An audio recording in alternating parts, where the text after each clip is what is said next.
6-year-old JonBenet Ramsey captivated the nation. Someone killed this 6-year-old child. It received national news attention right away. The press was going wild at birth. The JonBenet Ramsey case has shocked America for almost 30 years, leaving behind many secrets, lies, and wild ideas.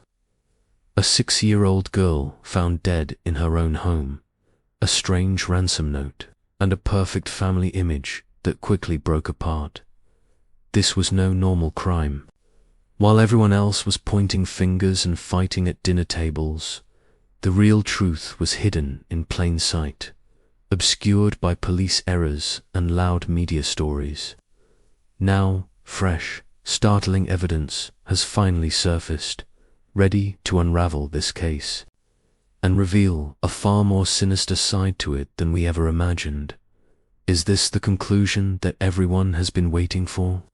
Prepare yourself, because what we're going to reveal could make you shiver. It seemed for a very long time that Ramsey's case would never be resolved. Everyone seemed to be guessing and arguing, and the police seemed to be stuck, going around in circles. Many pondered who could harm a young girl in such a horrible way. The years passed by, and the case stayed cold. But everything started to change because of new technology. This new technology was something that people didn't have back in the 90s. When JonBenet was assassinated in 1996, DNA science was not as advanced as it is today. Back then, the police collected small pieces of DNA from her clothes and under her fingernails. They knew it belonged to some unknown man, but they didn't know who it was. The DNA was very tiny, and the tests back then needed more DNA to be really clear and strong. As a result, it provided the police with very little information, which was very annoying. Science improved steadily over the years.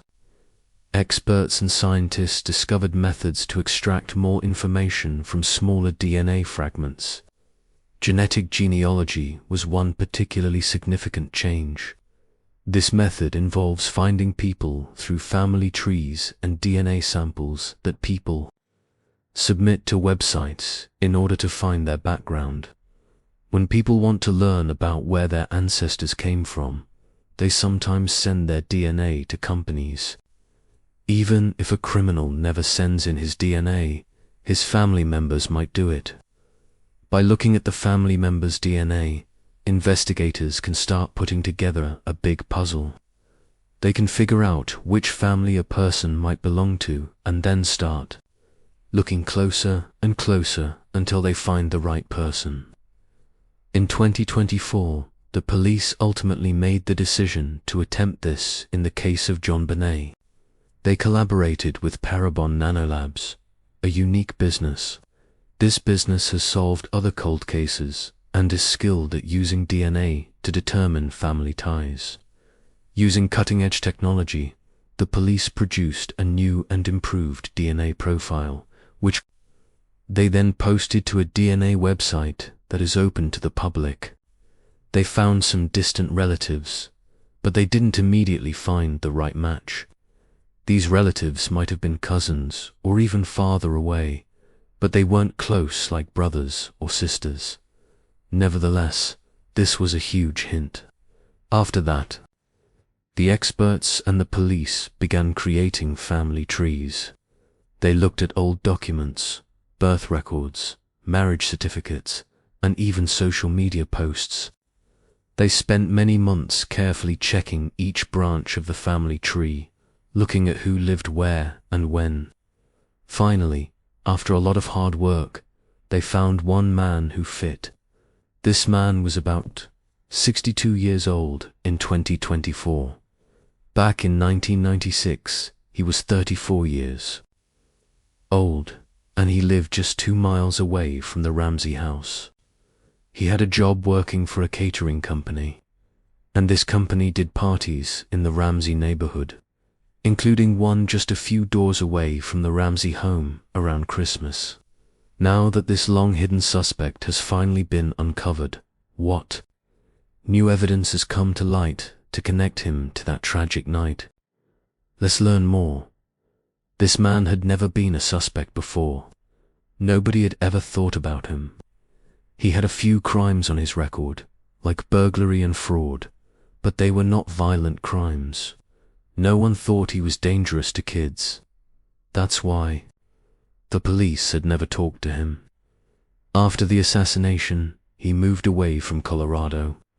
He went to Arizona, then Nevada, then Texas, and later to Washington State. He kept moving from place to place, maybe trying to start over, or maybe to hide. The police secretly collected his DNA by taking things he had thrown away, like a coffee cup or a cigarette butt. They tested this DNA, and it matched the DNA from JonBenet's clothes exactly. The chance that it belonged to someone else was so tiny it was almost impossible. When they searched his home and a storage unit, they found more clues. They found an old jacket from the 90s that had fibers matching fibers from JonBenet's clothes.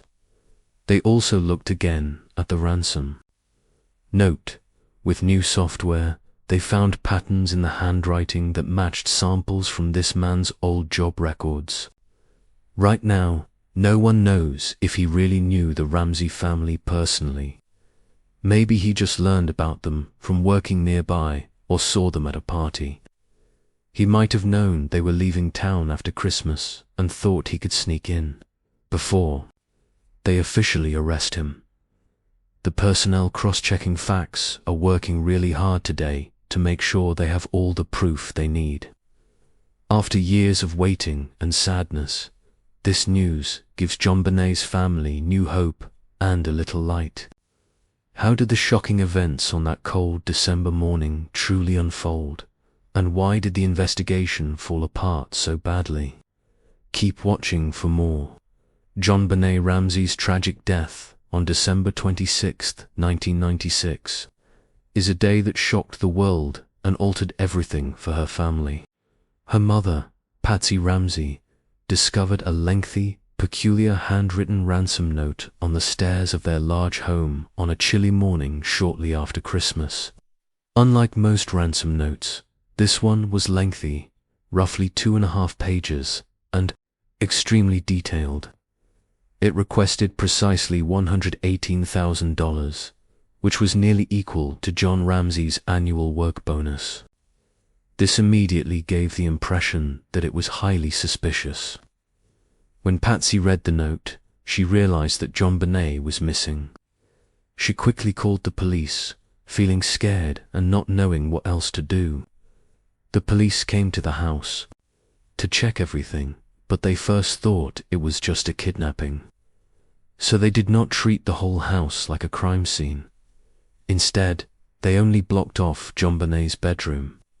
Because of this, family members and friends were walking around everywhere in the house, which could have messed up important evidence. Later that same day, John Ramsey, JonBenet's father, found her body in the basement of their house. She was only 6 years old. Her little body showed she had been hurt badly. Her skull was fractured, and she had been strangled using a homemade garrote made from a cord and part of a paintbrush that belonged to her mother. Even though it looked like there had been a sexual maltreatment, experts did not find strong evidence to say there was actual rape. The official cause of her death was asphyxia by strangulation, along with a serious head injury, showing clearly that someone had assassinated her. JonBenet was later buried at St. James Episcopal Cemetery in Marietta, Georgia. She was laid to rest beside her half-sister Elizabeth, who had sadly died in a car accident for years before. It was a heartbreaking moment for the family to lose 2 daughters. The investigation into JonBenet's death was full of mistakes. Another big mistake was letting John and Patsy be interviewed together instead of separately. Usually, people are questioned alone so they can't influence each other's answers. Moving JonBenet's body also ruined important evidence that could have helped figure out how she died and what really happened in that basement. The ransom note itself was another strange piece of the puzzle. It was unusually long and was written on paper found inside the house, making it seem like someone inside might have written it. Experts who study writing styles could not agree on who wrote it. There were also fibers from the duct tape used on JonBenet's body that matched fibers from Patsy's clothes, raising even more questions. There was no sign that anyone had broken into the house, and no kidnapper ever called or tried to collect the money. In 1998, DNA tests showed that the DNA found on JonBenet's clothes did not match anyone in the family. This finding caused even more confusion. Even though the grand jury wanted to charge the parents, the district attorney decided there was not enough evidence to do so, and no one was officially blamed. In 2003, new DNA tests found that an unknown male's DNA was on JonBenet's clothes. This person did not match any family members or known suspects. The police later apologized to the parents and cleared them in the eyes of the law. The Ramsey family even filed lawsuits against different news outlets that had blamed them, trying to fix their public image. Some believe that if the crime scene had been fully secured and modern DNA tests used earlier, the true killer might have been identified, and the mystery of JonBenet's death finally solved. Beyond all the theories and questions about what really happened that night, who was JonBenet Ramsey before this tragedy? Let's find out. People talked about this case, shared ideas, and thought about who the real killer was for almost 30 years.